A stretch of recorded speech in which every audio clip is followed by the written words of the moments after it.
안녕하세요. 12호선입니다. 3월 9일 선거의 결과는 정권 교체가 되었죠. 누군가에게는 희소식일 거고 누군가에게는 좋지 않은 소식이겠죠. 언제나 그래 왔으니까요.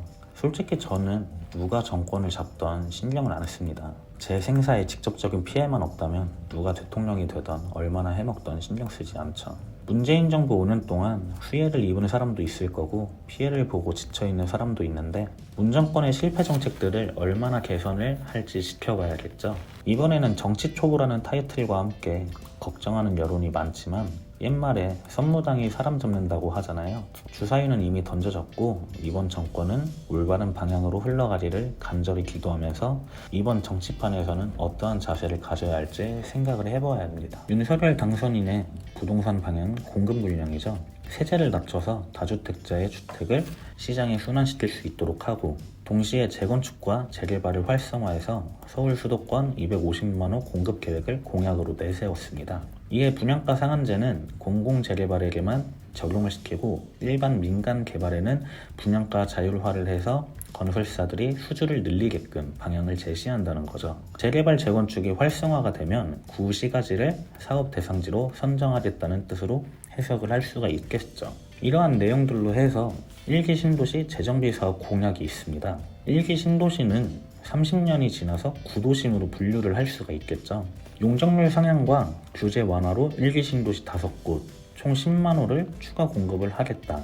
재정비 기간 중에는 세입자, 고령가구, 취약계층에게 이주할 주택을 제공을 하고 이주 전용 단지를 만들어서 수요를 조절하겠다라는 내용입니다. 취지 자체는 너무 좋다고 생각을 합니다. 저도 난개발을 해결할 수 있는 방법은 2개의 시가지 중에 1개의 시가지에 고층 아파트로 새로 재건축을 하고 세대수를 늘려서 다른 하나의 시가지를 녹지 확보로 하는 방법이 가장 올바를 것이다 라고 생각을 하고 있었죠. 근데 대충 생각해도 예산이 만만치 않을 것 같더라고요.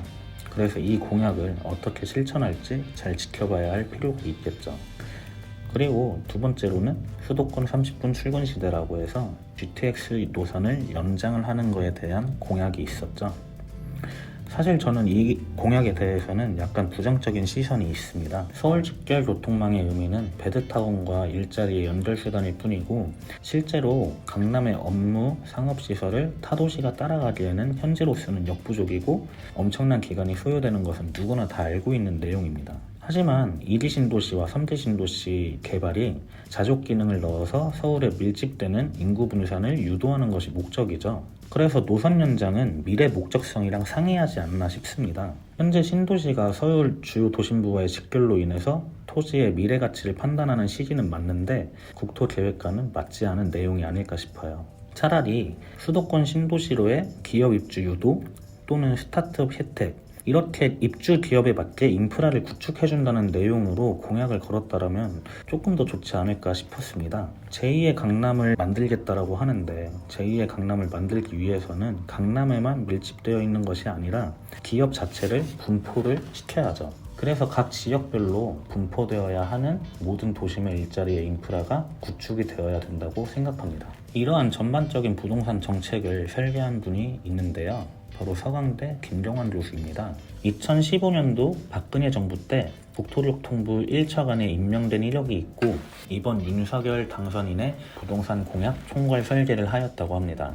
부동산 정책의 방향성으로는 지난해 11월부터 비정상의 정상화를 내세웠는데요. 바로 완화를 시키겠다는 것이 아니라 비정상적인 부분을 정상화시켜서 천천히 제자리로 돌려놓겠다라는 의미가 너무나도 와닿았습니다. 인터뷰 내용에서는 부동산 시장을 존중하는 타입이며 문정권의 지나친 개입을 비관적으로 보고 있었다고 하네요. 그래서 새 정부에서는 부동산 시장 기능이 작동할 수 있는 환경을 조성하는 자세에 초점을 둬야 된다고 했다는데요. 저와 바라보는 시점이 비슷해서 흥미를 느꼈습니다. 문재인 정부의 부동산 정책은 이론적으로 맞다고 생각은 하고 있었어요. 하지만 문제점은 시장의 흐름을 막으려고 하는 자세와 전체적인 시선에서 규제를 하는 것이 아닌 문제가 발생하는 부분에 대해서만 조치를 취하고 있어 눈 가리고 아웅한다는 생각을 하고 있었죠. 이러한 시선으로 바라보고 있던 저로서는 새 정부의 방향성이 상당히 흥미있고 지켜보고 싶은 부동산 정책이라고 생각합니다. 그리고 250만 호 공급 계획은 재개발 재건축에 초점을 두고 원하는 곳에 원하는 주택을 짓겠다라고 하였는데요. 1호선 철도 지하화 사업을 통해서 확보되는 토지를 적극 활용하고 서울 외곽과 경기도는 광역교통망과의 연계성을 활용하며 택지 개발로 공급 계획할 것이라고 합니다. 지하화 사업과 새로 건축을 하기까지 제재되는 법령도 많을 거고 사업의 변수가 있기 마련이죠. 그리고 엄청난 기간이 소요될 것으로 예상되는데 얼마나 발빠르게 움직여서 임기 기간 동안 어떠한 성과를 볼 수 있을까 기대되면서도 걱정이 드네요.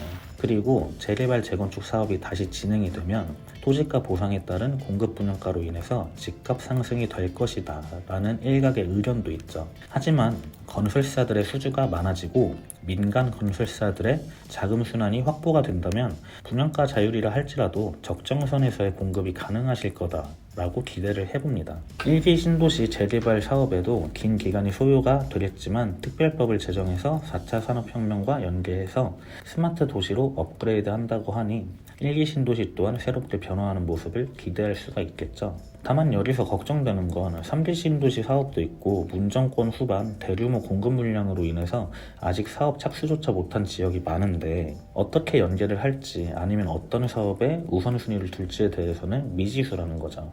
이러한 내용은 새 정권에서 어떤 구체적인 계획이 나오는지 꼼꼼히 확인해 봐야 할 필요가 있겠습니다. 그리고 마지막으로 부동산 공약에 맞게 3월 3일 발표된 2040 서울 도시기본 계획과 밀접한 연관이 있는데요. 아마 서울시는 정권 교체가 된다라고 가정을 하고 계획을 내놓지 않았을까 싶어요. 서울시의 기본 계획의 방향은 보행 일상권이라는 계획으로 구역마다 주거, 상업, 업무, 문화, 여가 등 도보 30분 이내에 모든 인프라를 누릴 수 있는 생활권망을 발표했습니다. 그래서 4+1축이라는 미래도심 계획과 한강변과 4대 지천 그리고 지류 소하천을 활용해서 개발 계획을 발표를 했죠. 이러한 내용이 윤석열 당선인의 공약과 밀접한 관련을 갖게 되는 내용들이 많습니다. 서울시가 새롭게 발표한 계획은 현재 정리 중에 있고 내용 정리가 끝나면 유망 지역에 대해서 영상을 준비할 계획인데요. 문재인 정부와는 확연히 차이가 있는 공약과 계획들은 실현 가능성이 있을까 걱정이 되면서도 한편으로는 기대보다는 꼭 이렇게 개발이 되었으면 좋겠다라고 하는 바람이 있습니다. 두 개의 당이 성향이 정반대죠. 그래서 시간이 많이 소요가 될 것이다라는 문제점이 있을 것 같은데 공약을 어떻게 잘 이끌어 나갈지 변수에는 얼마나 잘 대처를 할지 지켜봐야겠죠. 생각대로만 된다면 누구나 대통령이라는 직무를 수행할 수 있겠죠. 어린아이가 맞지 않은 옷을 입은 것 같은 느낌이 있지만 시작을 했으니까 마무리까지 책임감 있게 임해주었으면 합니다. 이번 영상은 이것으로 마치겠습니다. 감사합니다.